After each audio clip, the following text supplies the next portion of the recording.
Right before we get to this video, I want to talk to you guys about this brand new LUT pack I got for the Canon EOS R5. It is the C-Log 3 LUT pack that if you have the firmware update 1.3, you can now be able to access C-Log 3 using the non-RAW recording options. This LUT pack covers a plethora of different Rec. 709 matching cinema camera profiles, including the A7S III, the Panasonic S1H, the C70, the Red, RE, the plethora goes on. So we have all these things that can match other very popular cameras, as well as some creative looks that I built myself that you can guys get a little bit more unique with your video content. So it is now on my digital store, which is also a link to it in the description below. So definitely go check that out and help support the channel. Now, back to the video.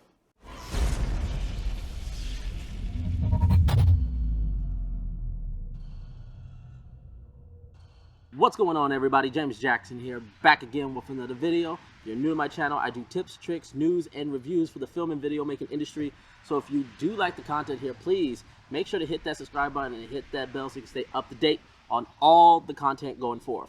So we have quite a bit of news coming out from Canon. We got the R3 that also dropped yesterday as well. Canon's been doing a lot of major announcements. And we're going to get to the R3 in another video. But today I want to talk about the Canon C70. I just did a live review of the C70. If you haven't seen that video, definitely check it out.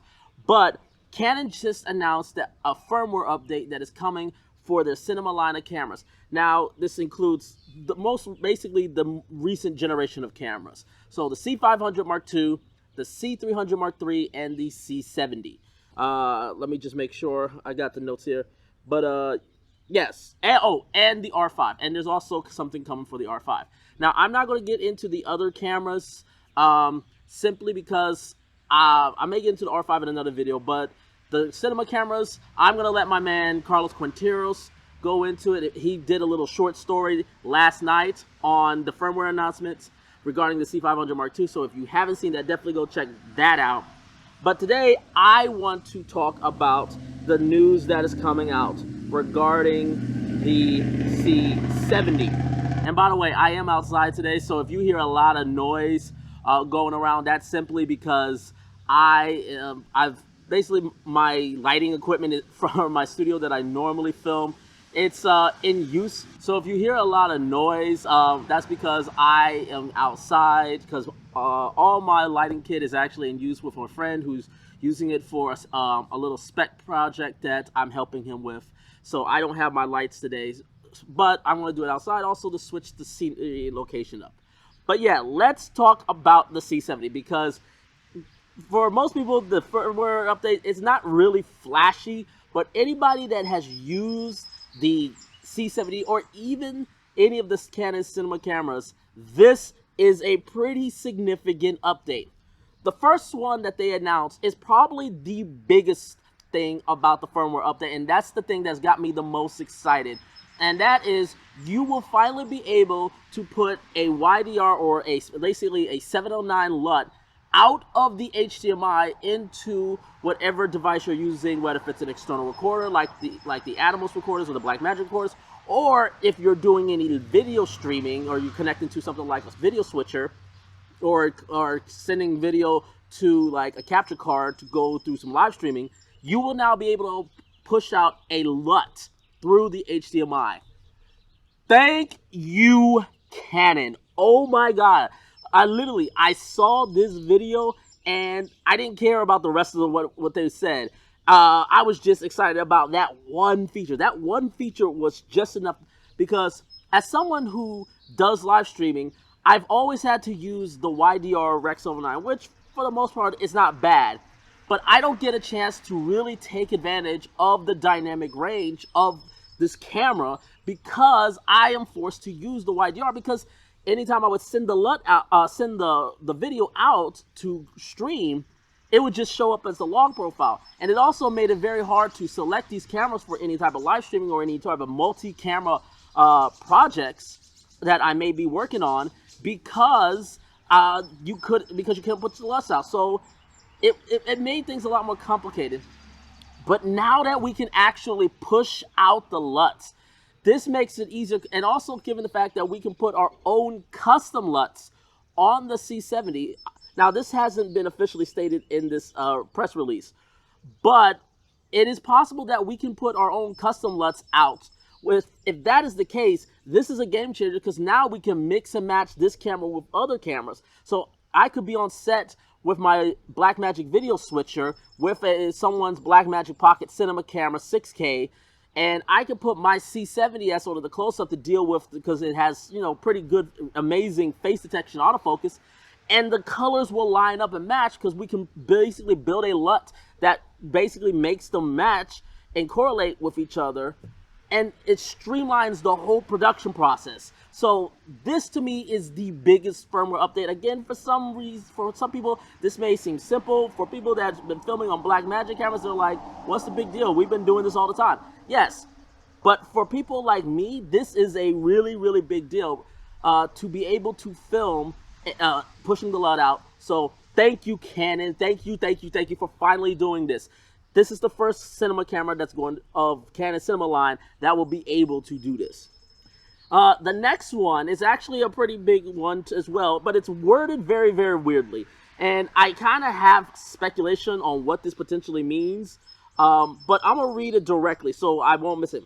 So, this update adds a whole area option to the autofocus frame size, increasing the AF area to 80% of the frame. When whole area is selected, the AF switches to tracking by a single touch operation and switches to face detection when a face is touched. So so some of this is a little weird, but the first part is very weird, but because the reason why is because the autofocus area is already 80%. So it's weird when it's like, well, why is this like it's going to be expanded to 80%? It's already 80%. I have a theory, and I'll get to that in a second. But let's get to the latter part.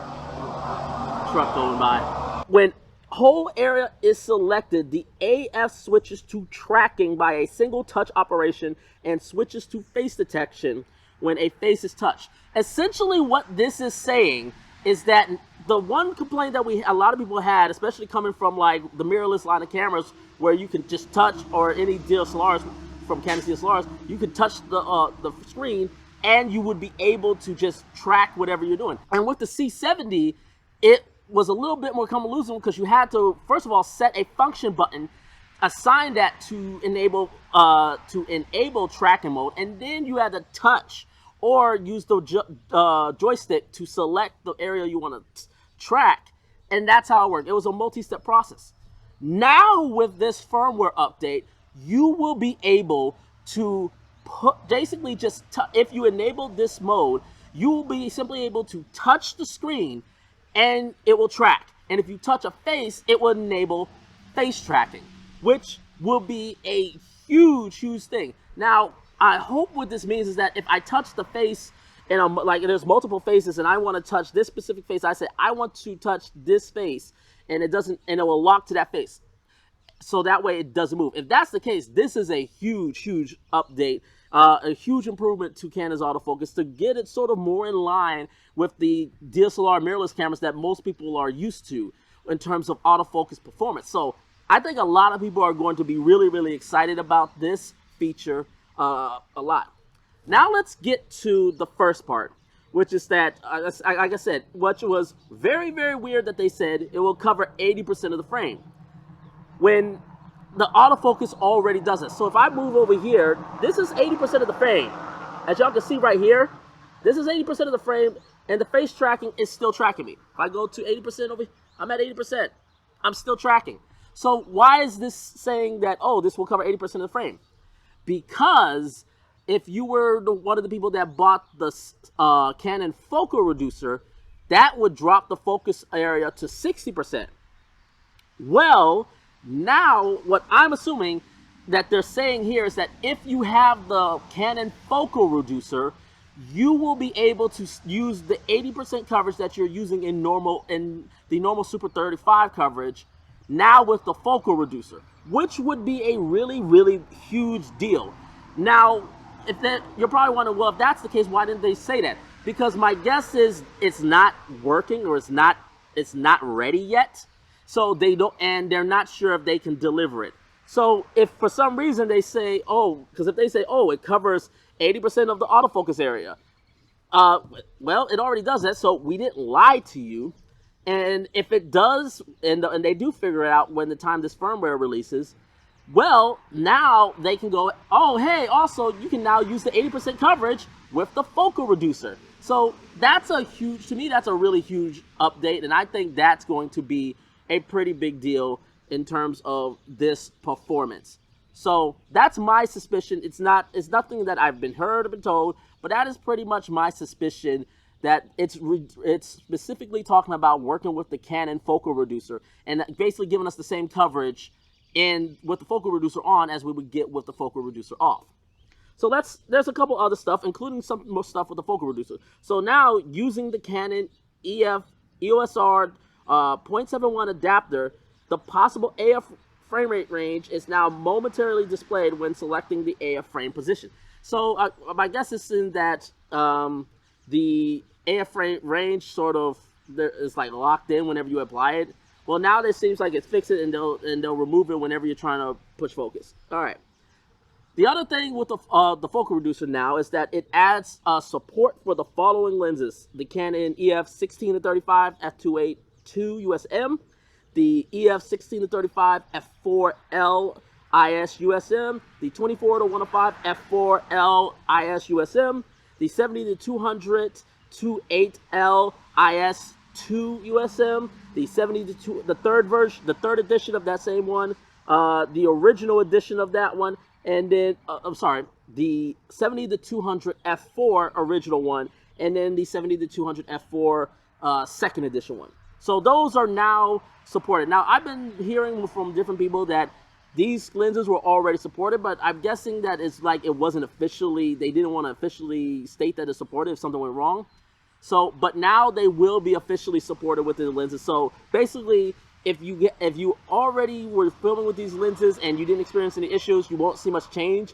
But if you were one of these people that encountered some sort of issue, whether if it was with the stabilization or the autofocus talking to one another, well, now you should see an improvement. And that's it for the C70.